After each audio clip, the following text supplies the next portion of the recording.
nuko rero nshuti bakunzi ba radio televiziyo Burundi bwiza akaba ari umwanya wo kubashikiriza amakuru mu rurimi rw'ikirundi wo kuri uyu munsi wa gatanu genekezo rya 30 Kigarama mwaka wa 2022.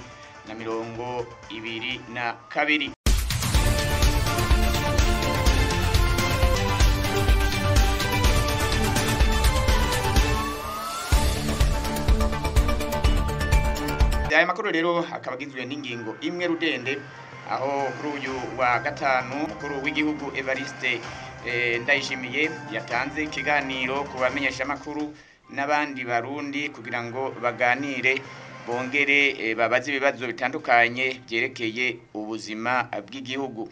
Ico kiganiro kikaba cabereye muri Paroisse Kanyinya ni hariya mu ntara ya Kirundo. Radio televiziyo RTBB nijegeza Burundi bwiza. Nuko rero narimejeje kubabwira yuko kuri uyu wa gatanu hariya muri Paroisse Kanyinya ni mu ntara ya Kirundo niho umukuru w'igihugu yatanga ikiganiro ku bamenyesha makuru n'abandi bene gihugu kugira ngo baganire ku bibazo bimwe bimwe biraba ubuzima bw'igihugu. Imbere yuko ico kiganiro gitangura umukuru w'igihugu Evariste Ndayishimiye yabanje kuvuga mu ncamake yuko ico kiganiro kibaye mu gihe u Burundi umutekano ukwiye amahoro ahari atabugizi bwa nabi bufatiye ku vya politike buhari ndetse ngo n'imigambwe ihari yemewe n'amategeko irakora ukuri kwamye. Ariko rero ngo ubugizi bwa nabi buribonekeza hamwe hamwe aho usanga hari ubujanye n'ubusuma canke abapfa amatongo. Nayo kubijanye n'intwari bereye umukuru w'igihugu yameje yuko indongozi mbi aho ziri hose banywa karorero yatanze akaba ari indongozi zirangwa n'ubunebwe ari nabandi usanga bajya ibiturire kurenganya abo bategerezwa kutunganiriza nyonyeza itunga ry'igihugu n'ibindi. Ariko rero ngo abo bose iyo bamenyekanye baraheza bagahanwa hisunzwe amategeko. Ikindi umukuru w'igihugu yavuze nuko mu Burundi hariho ikibazo kijanye n'igwirirana ry'abantu aho yasabye abarundi kuvyara abo bashobora kurera. Nakuvyerekeye imigenderanire iri hagati y'u Burundi n'ayandi makungu umukuru w'igihugu yamesheje yuko atagasoroboka hari hagati y'u Burundi n'amashirahamwe mpuzamakungu. Ariko rero naho biruko ngo hari abantu bamwe usanga bafise umutima mubi bakaza baravuga nabi Uburundi mu makungu. Ariko ivyo naho ngo bimeze uko ngo ntibica intege indongozi z'igihugu kuko igihugu cy'u Burundi kiguma gifasha mu kugarukana amahoro mu bihugu biyakeneye nka za Somalia, Centrafrique n'ahandi. Reka batumirire amate hariya mu bihinga bw'ivyuma hama tubandanye n'ano makuru. Radio televiziyo RTBB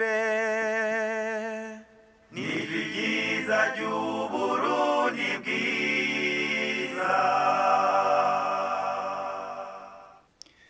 Nuko rero turabandanya nano makuru mu bijanye n'ubutunzi naho n'iterambere. Umukuru w'igihugu yasavye yuko abarundi boshira inguvu mu burimyi kugira ngo umunwa wose uronke ico ufungura. Umukuru w'igihugu yasavye kandi abarundi korora inkwavu kuko ngo mu minsi iza hagiye kuboneka ihinguriro rizobagurira izo nkwavu. Nayo ku kibazo kijanye n'amatongo ari mu Maramvya muri komine Mutimbuzi mu ntara ya Bujumbura aho hari amatongo yatanzwe na muri abo yaronse biciye mu mategeko ngo mu gihe leta ikeneye ahantu ishaka kurangurira imigambi y'iterambere ngo irashobora kuhafata hama abo bari baronkejwe ayo matongo bakaronswa ahandi. Nayo mu guheraheza ico kiganiro umukuru w'igihugu yamenyeshe yuko umwaka w'2023 tugiye gutangura akaba yasavye rero abarundi yuko bogira umutima wo gukunda igihugu bakagira umutima w'ubuntu hamwe n'umutima wo gukunda ibikorwa. Akaba ari ngaha rero ano makuru agarukiye. Ariko rero nkacambi gusa yuko yaregizwe n'ingingo imwe rudende hariyo ivuga yuko kuri uyu wa gatanu umukuru w'igihugu Evariste Ndayishimiye yatanze ikiganiro mwabikurikiranye kubamenyesha makuru n'abandi barundi kugira ngo baganire bongere babaze ibibazo bitandukanye vyerekeye ubuzima bw'igihugu. Ico kiganiro rero kaba cabereye hariya muri Paroisse Kanyinya ni mu ntara ya Kirundo.